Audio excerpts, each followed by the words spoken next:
안녕하세요, 선생님입니다. 미리 말씀드린 대로 오늘은 전체적인 틀에 대해서 사실 조금 정리를 해드리고 싶어요. 저희 491, 494 비자가 새로 이제 발표가 되고 나서 굉장히 많은 문의를 굉장히 많이 주셨는데 대부분의 내용들이 사실은 조금 비슷한 것 같아요. 그러니까 아직도 많이 헷갈리는 부분들이 많이 있고 사실 발표가 정확하게 많이 되지를 않아가지고 저희도 사실 헷갈리는 부분이 있을 정도로 조금 헷갈려라들 많이 하시고 어떻게 앞으로 가야 되는지 무조건 외곽지역으로 가는 것이 좋은 건지 가면은 뭔가 정확한 해결책이 있는지 사실 되게 불안해라들 하시는 것 같아요. 근데 저희가 봤을 때는 사실은 특정 직업군이 아니고서는 외곽지역으로 간다고 해서 크게 달라지는 건 사실 없다고 항상 말씀을 드리거든요. 그래서 그 부분들에 대해서 오늘 사실 정리를 조금 드리고 싶어요.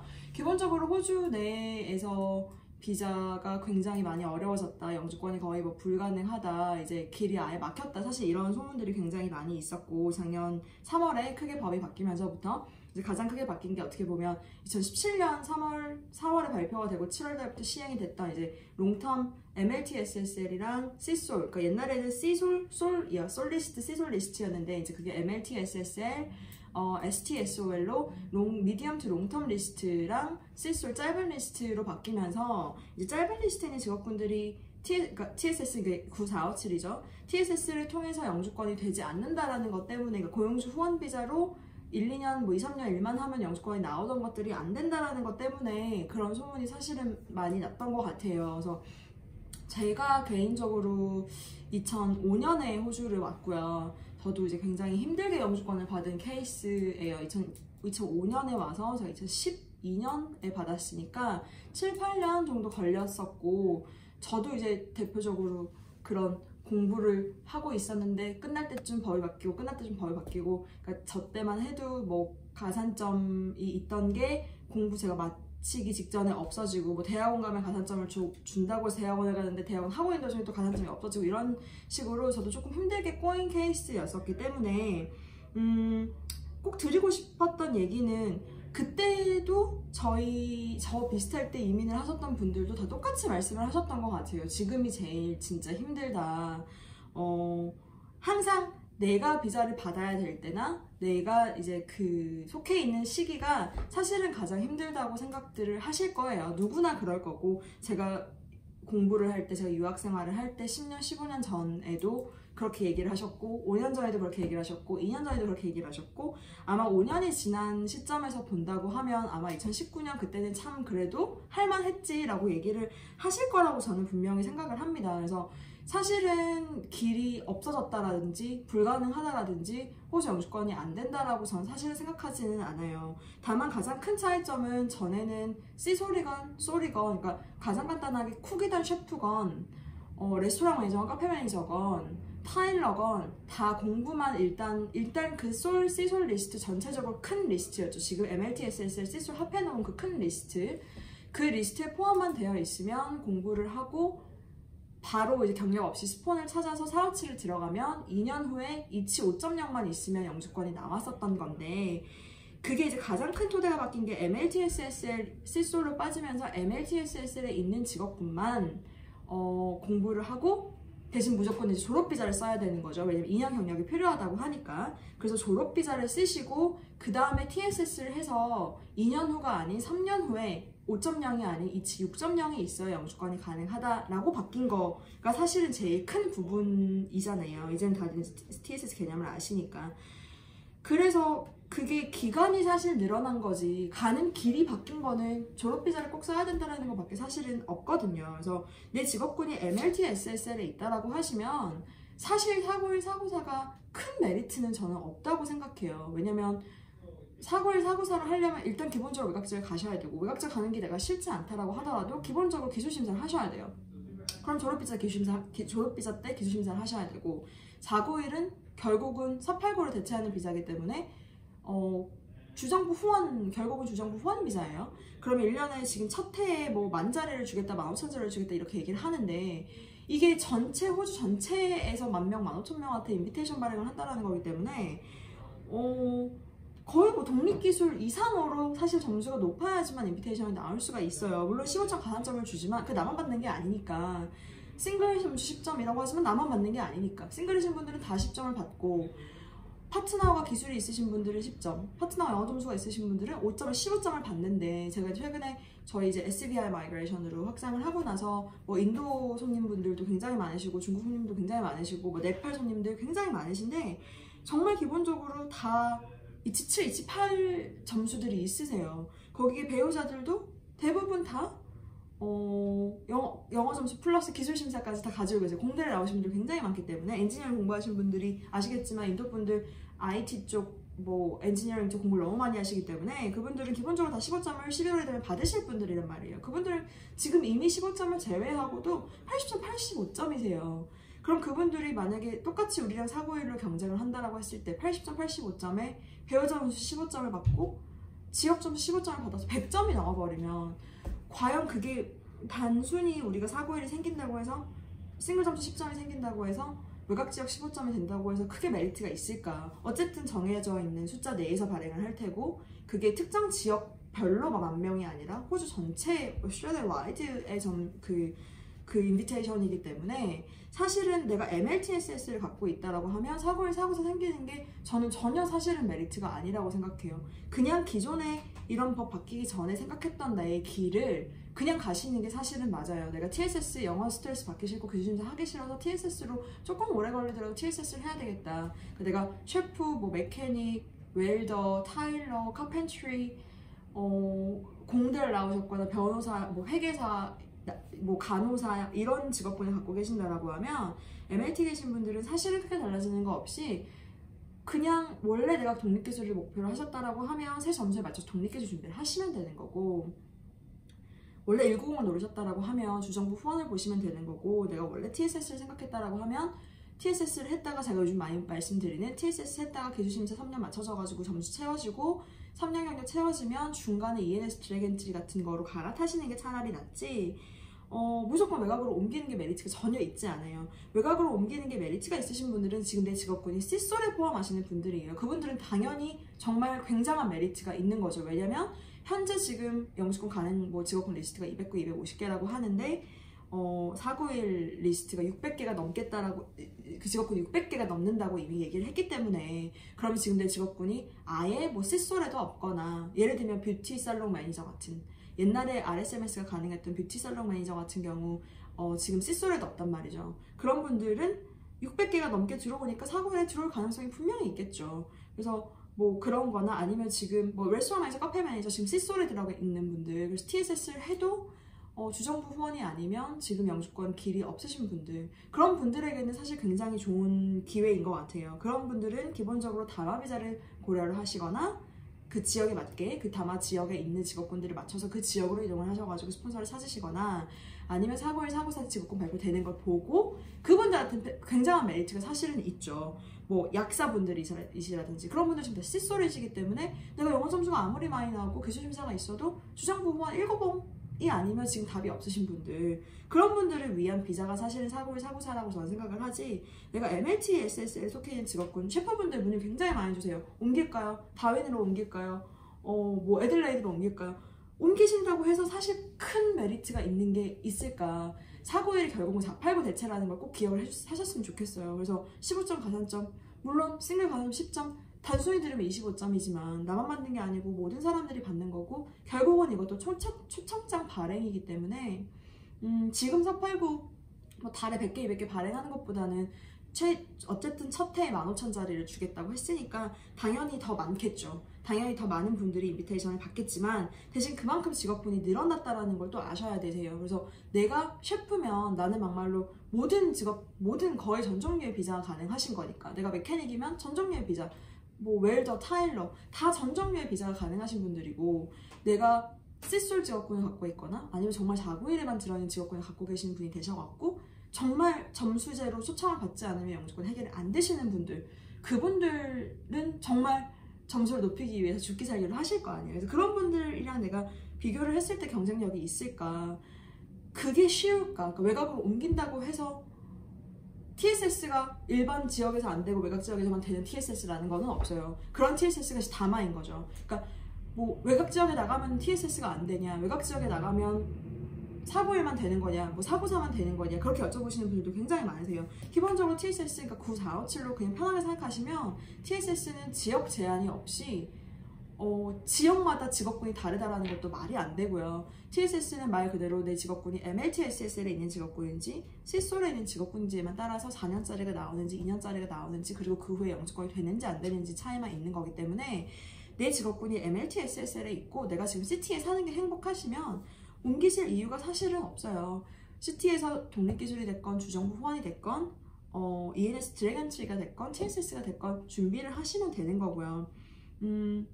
내 직업군이 MLTSSL은 없고 시솔에만 있는데 491, 494 플러스 그런 분들은 다마비자를 이제 지역에 맞춰서 제가 항상 다마비자 뭐 우리 케언즈 엊그저께 말씀드린 케언즈 다마 같은 경우는 아무래도 케언즈 자체가 이제 관광도시이다 보니까 그런 관련된 직업군들이 굉장히 많이 있다고 말씀을 드렸잖아요. 그러니까 뭐 투어 가이드, 투어 어시스턴트, 트럭 드라이버, 레스토랑 매니저, 레스토랑 슈퍼바이저, 셰프, 쿡 다 되시니까 그런 지역을 보시는 것도 좋고 애들레이드도 마찬가지로 애들레이드는 조금 특이하게 이제 그 이노베이션 시티라고 도시 혁신 도시라고 이제 애들레이드를 많이 얘기를 하죠. 그래서 이제 그런 직업군 IT 엔지니어링 직업군이 굉장히 많고요.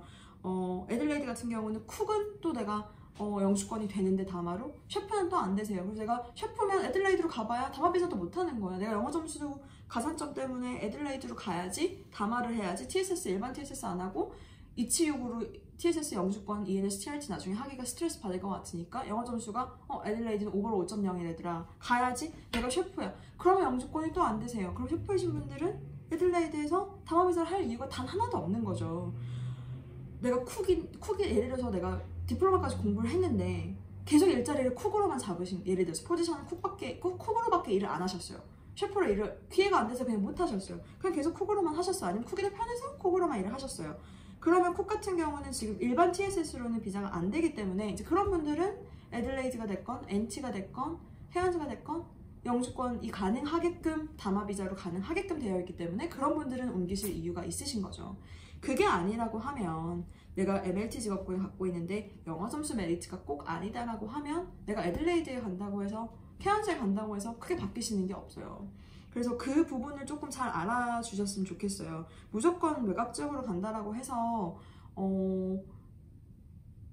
뭔가 시티에서는 없는 새로운 길이 사실 있는 건 저는 아니라고 생각해요. 내 직업군이 시솔에 있는 경우에만 내가 정말 여기서 TSS 3년을 해도 영주권으로 연결이 안 되는 직업군, 쉽게 생각하면 그 직업군을 갖고 계신 분들은 굉장한 메리트가 당연히 있으실 거예요. 아직 직업군 발표가 안 됐기 때문에 솔직히 어떤 직업군들이 포함이 되어 있을지 알 수는 없지만 말씀드린 대로 200개밖에 지금 안 되는 직업군이 600개가 넘게 400개가 추가가 되는 거기 때문에 지금 뭐 시솔에 계신 분들은 될 거라고 저는 생각을 하고요. 플러스 알파가 아마 붙을 거예요. 그래서 그런 분들은 당연히 지역 이동 고려를 하셔야 되지만 내 직업군이 MLT에 계신 분들은 정말 내가 11월 15일 마지막 없어지는 RSMS 막차 타려고 준비하시는 분들 굉장히 많으세요. 지금 뭐 한 10분 넘게 계속 지금 알아보고 계시고 저희랑 진행하고 계신데 그런 케이스가 아니시라고 하면 지금 외곽적으로 옮기시는 거는 정말 메리트가 저는 MLT 직업군을 갖고 계시는 분들한테는 크게 없다고 보고요. 지금 칫솔에 계신 직업군들 중에서도 내가 결국은 491은 말씀드린 대로 인비테이션 베이스이기 때문에 기술심사도 당연히 해야 되고 또 점수를 결국은 맞춰야 되고 27, 28 맞춰야지. 그런 스트레스가 있으시다라고 하면 만약에 직업군이 다마 직업군에 있다고 하면 다마로 옮기시는 것도 굉장히 좋은 방법이실 것 같아요. 그 케언즈 말씀드린 덴탈 어시스턴트, 덴탈 하이지니스트 쪽 같은 경우도 마찬가지고 NT, 케언즈 둘 다 있기 때문에 그런 분들은 지금 시솔이시기 때문에 내가 스폰서를 찾았다고 해도 TSS를 해도 2년 연장만 가능하지 후에 ENS TRT가 안 되니까 그런 분들은 외곽으로 가시는 게 당연히 메리트가 있으시지만 그게 아니면 굳이 큰 메리트가 없다는 얘기를 사실 꼭 드리고 싶었고요. 다마 비자 같은 경우 지금 다마 베레세스라는 그 기술심사 기관에서 다마 기술심사를 시작을 했어요. 저도 되게 처음에 조금 그랬던 게 예를 들면 덴탈 어시스턴트 같은 경우는 일반 직업군에는 사실 없는 직업군이에요. 그 직업군 시솔도 아니고 MLT 직업군도 아니에요. 정말 그냥 특정 지역 다마에서만 새롭게 포함을 시킨 직업군이란 말이죠. 그렇기 때문에 그 직업군들은 기술심사 기관이 이민성 사이트에 나와 있질 않았어요. 그래서 이걸 어떻게 하겠다라는 걸까? 차일드케어 워커도 마찬가지로 차일드케어 워커가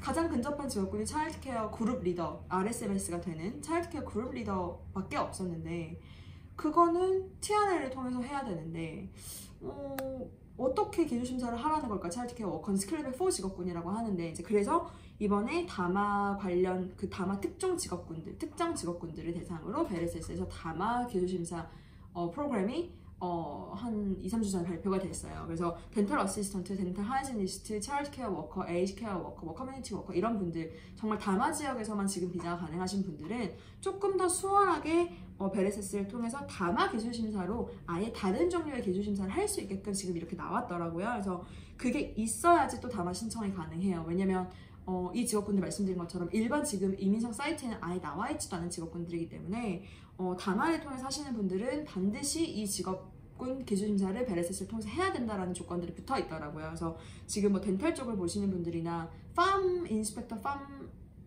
슈퍼바이저도 마찬가지세요. 케언즈 쪽에 이제 그 농장 관련된 직업군들도 많이 발표가 되는데 그 농장 슈퍼바이저, 인스펙터 그 직업군도 똑같이 베레세스 기술심사를 반드시 해야만 신청을 할 수 있는 직업군에 포함이 되어 있기 때문에 내 직업군이 이민석 사이트 나와 있지 않는다거나 아니면 기술심사 기관이 따로 명시가 안 되어 있는 경우는 이런 경우라고 보시면 될 것 같아요. 그래서 그런 부분에 대해서 문의를 주셨으면 좋겠고 다윈 지역으로 갔다가 돌아오신 분들이 사실 굉장히 많으세요. 처음에 NT, 다윈, 앨리스 스프링스 담합에서 발표가 되고 조금 옮기신 분들이 계신데 사실은 이제 시즌에 따라서 살기가 조금 힘든 케이스가 있어서 돌아오신 분들도 계시고 한국 분들도 그러시고 외국 손님들도 뭐 이렇게 다른 나라 다른 국적 손님들도 많이 말씀하시는 게 다마 좋다 이거야. 근데 실질적으로 스폰을 받을 수 있느냐, 거기에 가서 스폰을 해줄 만한 업체가 있는지, 그만한 규모가 되는지, 업장들은 있는지, 일자리는 있는지 걱정들을 굉장히 많이 하세요. 그래서 부정적으로 말씀하시는 분들도 많이 계시고 가봐야 어차피 스폰을 못 찾으면 똑같은 거 아니냐 이렇게 말씀하시는 분들도 계신데 다시 말씀드린 것처럼 우리가 MLTSSL 직업군에 있으면 그러한 이유들 포함 안 옮기시는 게 좋고 내가 시솔에만 있거나 정말 다마를 통해서만 아까 투어 가이드처럼 뭐 다마를 통해서만 된다라고 하면 분명히 그 수요가 있기 때문에 그러니까 그 직업군이 실제로 그 주에서 정말 필요하다고 생각을 했기 때문에 그 사람들이 필요하다라고 판단을 스스로 그 스테이트 가버먼트 주 정부에서 했기 때문에 이런 어그리먼트를 돈을 들여서 사실은 맺었을 거라고 생각을 해요. 그래서 일단은 우리가 항상 제가 말씀드리는 게 내가 내 스스로 6개월이면 6개월, 1년이면 1년 특히 한국에서 문의 주시는 분들 한국에서 사실 넘어오는 게 쉬운 결정은 아니잖아요. 그래서 정리를 다 하고 넘어오시는 분들도 계시고 일단 한번 가보겠다. 다행히 우리가 아직 조금 나이가 워킹 가능한 나이시면 워킹으로 오셔갖고 계시다가 안 되면 그래도 6개월, 12개월 좋은 뭐 경험했다고 돌아가시지만 뭐 30대 중반 정도 이제 초중반이 넘어가시는 분들 입장에서는 사실은 굉장히 결정하기가 힘드실 거라고 사실 저도 생각은 해요. 정리를 하고 왔을 때 스폰서를 못 찾아서 돌아가야 되는 상황이 생기지 않을까라는 걱정 때문에 이제 다마 비자가 현실성이 진짜 있느냐라는 질문들을 많이 하시거든요. 그래서 제가 항상 말씀드리는 게 스스로 6개월이면 6개월, 1년이면 1년 그러니까 처음에 내가 워킹이 안 된다라고 하면 사실 들어올 수 있는 게 학생 비자밖에 없는데 현실적으로 한국에서 스폰을 찾아가지고 TSS를 진행해서 들어오실 수 있는 분이 얼마나 되겠어요. 그래서 일단은 저는 이제 항상 그래도 현지에서 스폰을 찾는 게 당연히 100배, 1000배, 뭐 10,000배 높은 확률이니까 한국에서 섹터컴 찾아보셔도 되죠, 당연히. 그치만 현재 들어와서 부딪히면서 찾는 게 당연히 훨씬 수월하시기 때문에 학생 비자로 들어오시는 경우가 대부분이잖아요. 이제 그런 경우에 제가 항상 말씀드리는 게 학생 비자 너무 길게 하시지 말라고 말씀을 드려요. 내가 스스로 6개월이면 6개월, 12개월이면 12개월, 1년이면 1년 해보고 내가 정말 최선을 다해서 한번 찾아보고 아니면은 스스로 기한을 주고 그 기한 안에 못 찾으면 그냥 정리를 하겠다라는 마음으로 오시라고 사실은 말씀을 드리거든요. 그래서 내가 유학을 다시 다 해서 정석의 길로 오래 걸리더라도 공부하고 졸업비자하고 기술심사하고 TSS하고 ELS, TRT 요 길로 가실 게 아니라고 하면 시간 낭비가 될 수 있으니까 정말 상담을 꼭 하고 자세하게 어떤 길로 갈지 결정을 조금 하고 오셨으면 좋겠어요. 유학을 하시는 분들은 사실 유학을 다시 하실 분들은 사실 크게 걱정하실 필요가 없어요. 제가 상담을 하면서도 항상 조금 걱정스러운 부분 중에 하나가 공부를 아직 등록을 안 하셨는데 뭐 TSS 조건에 대한 걱정이라든지 2년 경력 채우는 걱정이라든지 이치육 걱정이라든지 물론 미리 하시면 좋죠. 그렇지만 법이 언제 어떻게 바뀔지 사실은 알 수가 없어요. 우리 이 2년 경력 생길지 누가 알았어. 정말 한날 갑자기 바뀐 거죠. 제가 아직도 그날이 기억이 나요. 제가 상담을 막 하고 있었는데 이렇게 이메일이 이민성 그 기관에서 막 날라오더라고요. 그래서 봤더니 이게 뭐 TSS로 바뀐다, 457이 abolish 없어진다, 2년 경력이 생긴다. 처음에 저는 스팸인 줄 알았어요. 사실 이게 그 전에 어떠한 언지도 없었고 정말 4월달 2017년 4월에 어느 순간 갑자기 발표를 한 거기 때문에 이게 뭐지? 진짜 그랬어요. 제가 그때 당시 쿡 레스토랑 매니저로 457 들어가서 브리징 상태 계신 분들이 뭐 20분이 넘어서 그분들한테 연락을 다 드려야 되는 건가? 이분들 다 빼고 셰프로 다시 놔야 되는 건가? 막 너무 말도 안 되게 정말 한순간에 바뀌었기 때문에 이거는 또 언제 어떻게 바뀔지 몰라서 내가 지금 졸업비자를 쓰고 2년 경력을 어떻게 채우지? 졸업비자가 1년 6개월밖에 안 된다는데 나머지 6개월은 언제 어떻게 채우지? 브리징으로 된다고 하는데 안 된다고 하는데 되나 안 되나 하셔야 되는 걱정은 맞지만 그것 때문에 지금 너무 스트레스를 받거나 뭐 포기를 하실 필요는 저는 없을 것 같아요. 왜냐면 언제 어떻게 바뀔지 모르는 거고 공부를 빨리 시작을 해서 내가 일단 학력이라도 갖고 계셔야 졸업비자를 갖고 계셔야 기준자 갖고 있어야 바뀌는 법에 대한 적용을 받을 수가 있는 거지. 아 이렇게 바뀔 거 나는 어차피 바뀔 거니까 안 할래. 뭐 안 된다고 하니까 안 할래.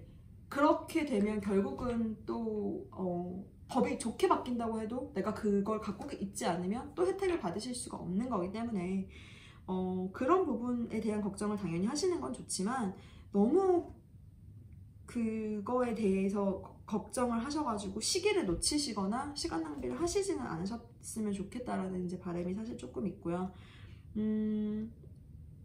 일단은 407 비자를 이제 아직도 많이 말씀들을 하시는데 저의 솔직한 개인적인 느낌으로는 저희가 뭐 마케팅 스페셜리스트, HR 매니저, IT 직군, 407 트레이닝 비자 최근 한 달, 두 달 다 승인이 됐어요. 근데 자꾸 셰프분들은 사실 승인이 조금 예전에 비해서는 안 되고 있는 분위기기는 하세요. 그래서 아마 주위에 이제 다른 법무사님들이랑 얘기를 해보고 친구들이랑도 얘기를 해보면 비슷한 일 같은 일 한 친구들한테도 이제 얘기를 해보면 셰프 쪽이 좀 안 나온다라고 얘기를 많이 하는 게 아마 이제 TSS 경력을 쓰려고 하는 루트라고 생각을 하는 게 아닌가. 이제 그걸 법적으로 못 쓰게 할 수가 없으니까 제가 말씀드린 대로 TSS 이번에 들어가신 분이 작년에 저희한테 트레이닝 비자 하셔가지고 그 트레이닝 비자 경력으로 TSS까지 해서 TSS 승인까지 나셨기 때문에 트레이닝 비자 경력을 TSS에 못 쓴다라는 거는 뭐 말이 안 되고요. 제가 그런 얘기 굉장히 많이 들었어요. 제가 뭐 어디에서 상담을 했는데 안 된다고 하더라. 저를 특정으로 찍으면서 말씀하셨대요. 그분이 된다고 했다는데 안 된다 라고 되게 강력하게 말씀을 하셨다고 하는데 실제로 저희가 뭐 최근에 그 트레이닝 비자 저희한테 하셔가지고 했다가 승인이 나신 분이 계셔서 저는 이제 그거는 사실 아니라고 생각을 하고요. 근데 일단은 안 나오는 경향이 조금 있어서 걱정스러운 부분이 있기는 한데 대안들은 항상 있으니까 항상 말씀드리는 것처럼 버티고 있으면 항상 대안이라는 거는 있고 길은 있으니까 우리가 뭐 10년 있는다고 영주권 주는 거 아니지 않느냐 15년 있는다고 영주권 주는 거 아니지 않느냐라고 이제 말씀들을 많이 하시는데 물론 맞는 말씀이세요. 하지만 버티시는 분들은 꼭 반드시 길이 있습니다. 저희가 또 최선을 다해서 방법을 찾아드리려고 노력을 하고 항상 소식이 다이렉트로 이민성에서 오는 거는 저희가 항상 제일 먼저 이제 말씀을 정확하게 드리려고 노력을 할게요. 그래서 오늘 이제 드리고 싶었던 얘기는 내 직업군이 MLTSS에 있으면 너무 크게 걱정하시지 말고